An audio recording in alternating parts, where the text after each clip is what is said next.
네, 기자수첩 다시 돌아왔습니다.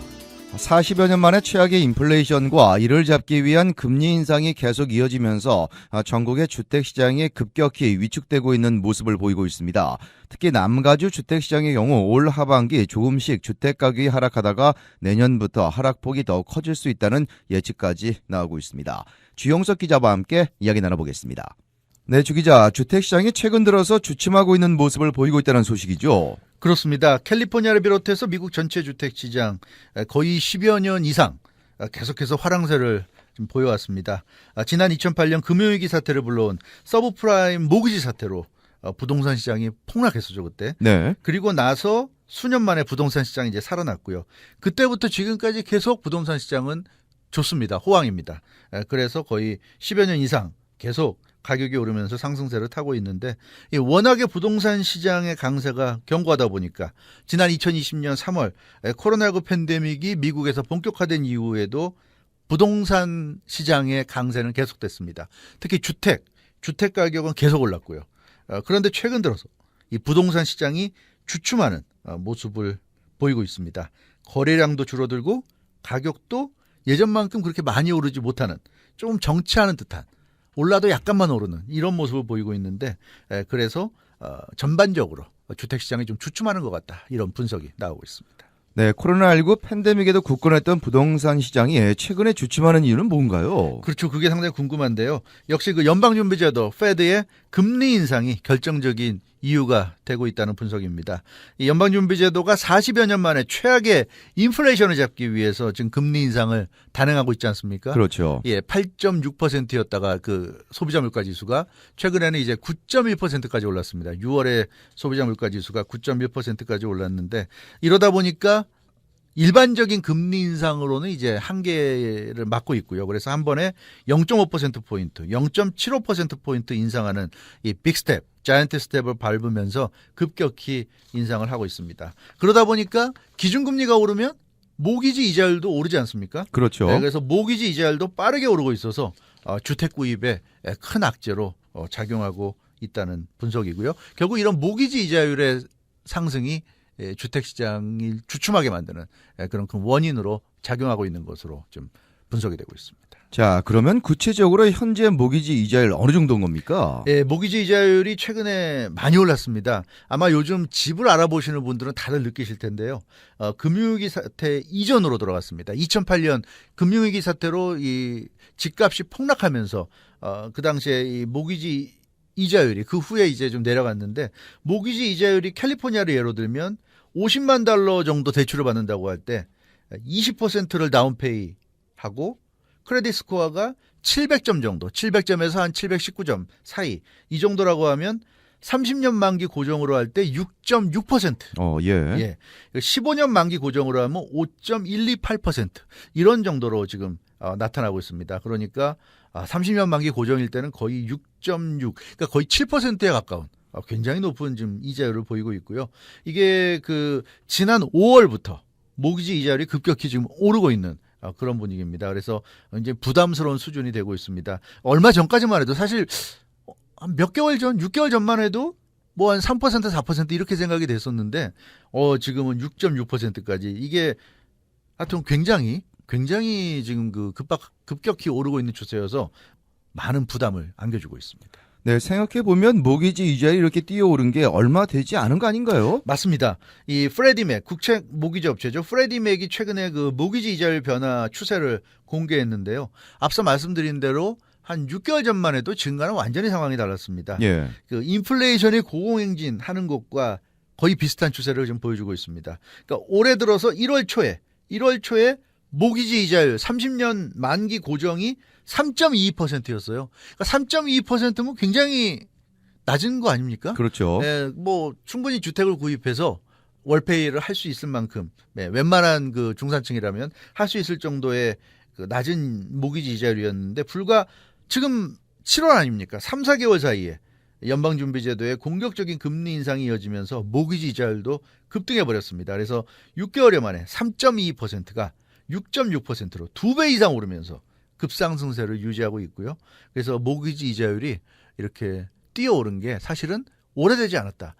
3, 4개월 만에 이렇게까지 지금 뛰어올랐습니다. 네, 결국 이렇게 되면서 집을 구입하는 사람들의 숫자가 아무래도 줄어들 수밖에 없겠네요. 그렇습니다. 뭐 일시불로 사면 모를까 은행을 끼고 살 경우에는 참 어렵습니다.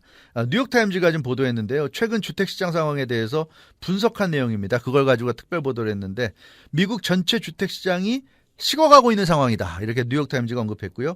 뉴욕타임즈는 2008년 금융위기 사태 이후에 가장 높은 모기지 이자율 지금 보이고 있고 그것이 직접적으로 주택시장을 차갑게 만드는 이유다고 꼽았습니다. 네. 뉴욕타임즈는 은행 대출을 받아서 주택 구입하는 사람들에게 현재 모기지 이자율 지금 뭐 캘리포니아 30년 만기 고정일 때 한 6.6% 된다고 그랬는데 이 정도면 엄청난 부담이다. 이렇게 뉴욕타임즈도 전하고 있습니다. 그래서 당초에 올 초까지만 해도 모기지 이자율 3%대에서 주택을 구입하겠다고 계획했던 사람들 사실 주택 구입이라는 게 하루아침에 할 수 있는 게 아니잖아요. 당연히 아니죠. 예, 계속 그 매물로 나온 집을 찾아보면서 네. 내 마음에 들어야 되고 또 내 마음에 들어도 또 내 버젯과 맞아야 되고 여러 가지가 맞아떨어야 되기 때문에 주택을 알아보는 과정이 몇 개월은 걸립니다. 아무리 빨라도. 네, 그래서 올 초에 이제 3.3 정도 이자율로 내가 집을 사야지 하고 돌아다니면서 집을 찾다 보니까 그 사이에 그냥 모기지 이자율이 6.6까지 오른 거예요. 그러니까 사람들 입장에서는 계획을 수정할 수밖에 없겠죠.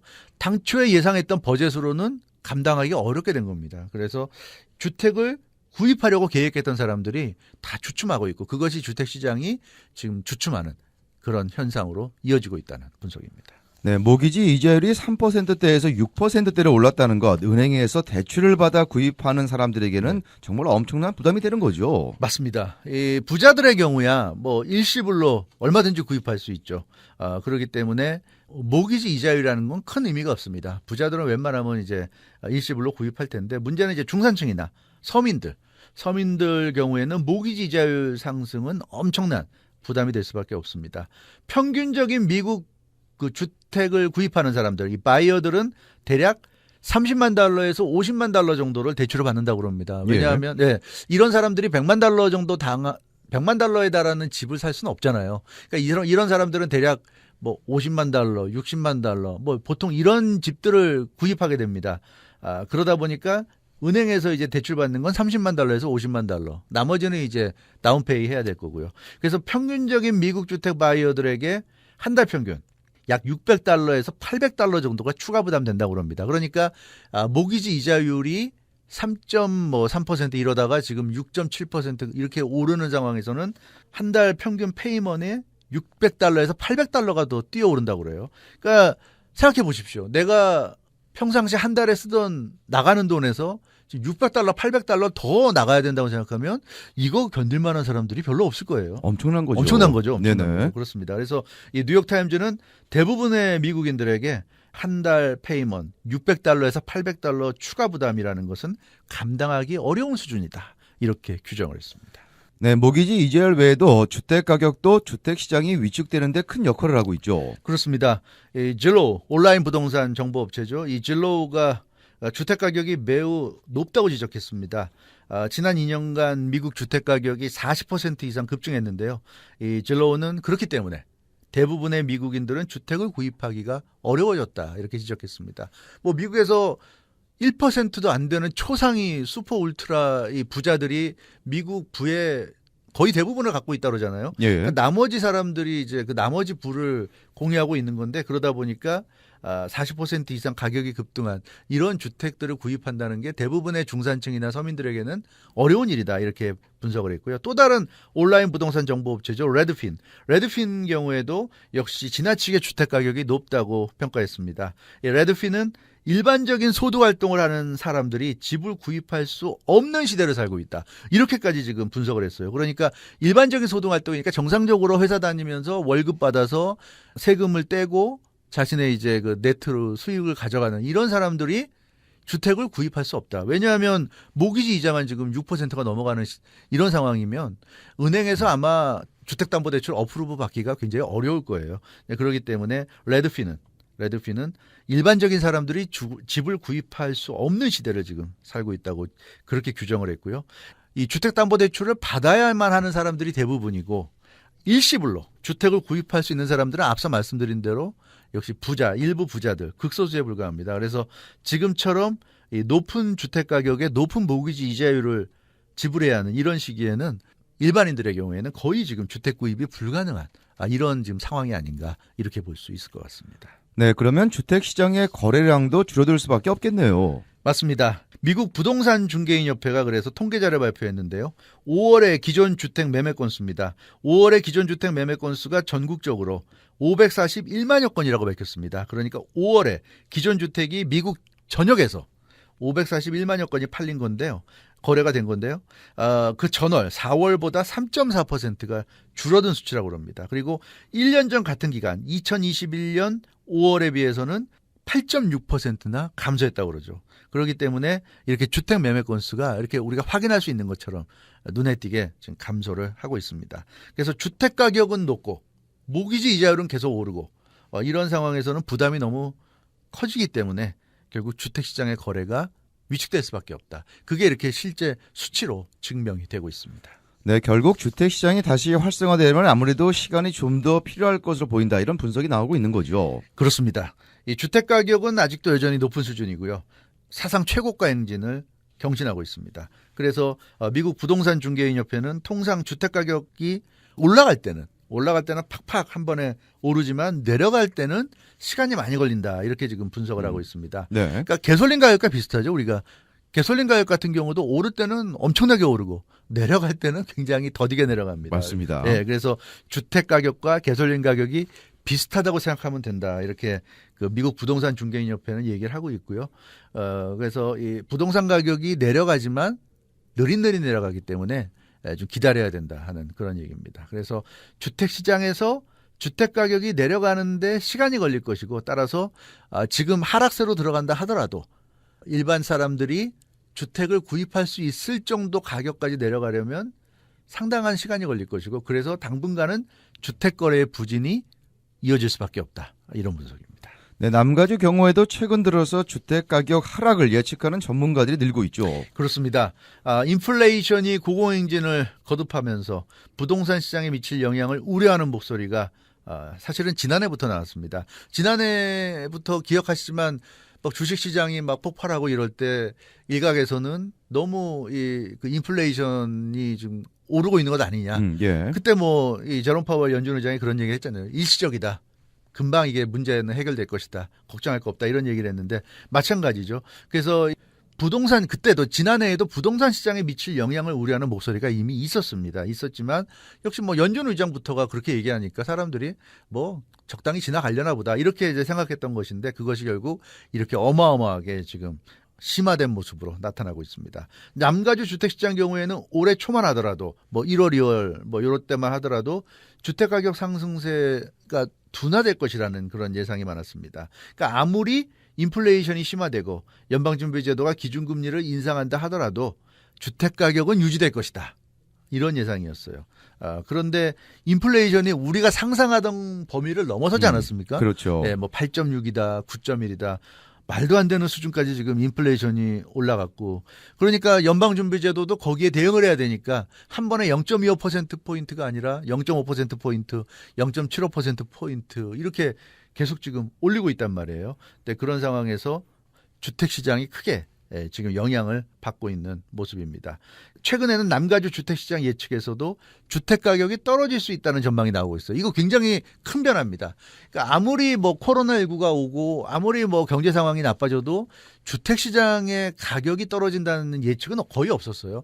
그래도 주택가격은 오를 것이다. 최악의 경우에는 오름세가 주춤하고 유지 정도는 할지 몰라도 절대 내려가지는 않을 것이다. 뭐 이런 예상이었는데 이제는 주택 가격이 하락할 수도 있다는 그런 예측입니다. 그러니까 올 하반기 구체적으로 살펴보면 올 하반기에는 주택 가격의 하락 조짐 정도가 보이고 내년 2023년부터 본격적으로 남가주 주택 가격이 떨어질 수 있다. 이런 예측이 지금 나오고 있는 겁니다. 만약에 이 같은 주택 가격 하락 예측이 맞는다면 남가주 주택 시장에서 거의 10여 년 만에 주택 가격이 내려가는 셈이 되겠습니다.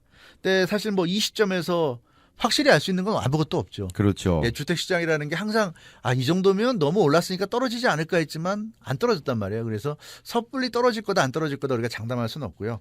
그렇지만 이 시점에서 확실히 알 수 있는 것은 주택시장의 불확실성이 커지고 있다는 거죠. 커지고 있다는 겁니다. 그래서 주택시장이 과연 올 하반기에 어떻게 될 것인지 또 내년에는 어떻게 될 것인지 예측하기가 너무너무 힘들어졌습니다. 그런 점에서 파는 쪽이나 셀러나 사는 쪽, 바이어 쪽이 어느 쪽이나 지금 섣불리 결단하기 어려운 것이 지금 상황입니다. 그러다 보니까 주택 거래가 주춤할 수밖에 없어요. 위축될 수밖에 없습니다.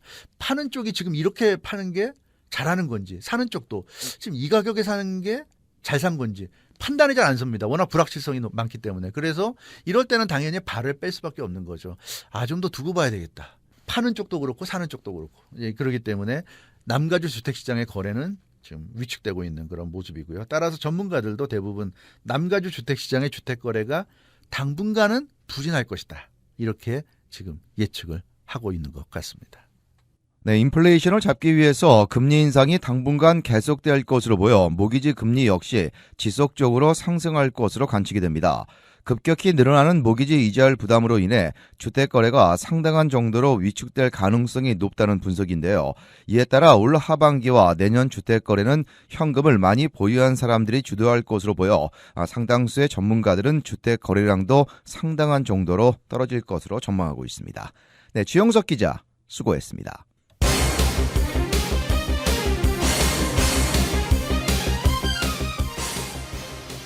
이번 주 기자수첩은 여기까지입니다. 건강하고 편안한 주말 보내시기 바랍니다.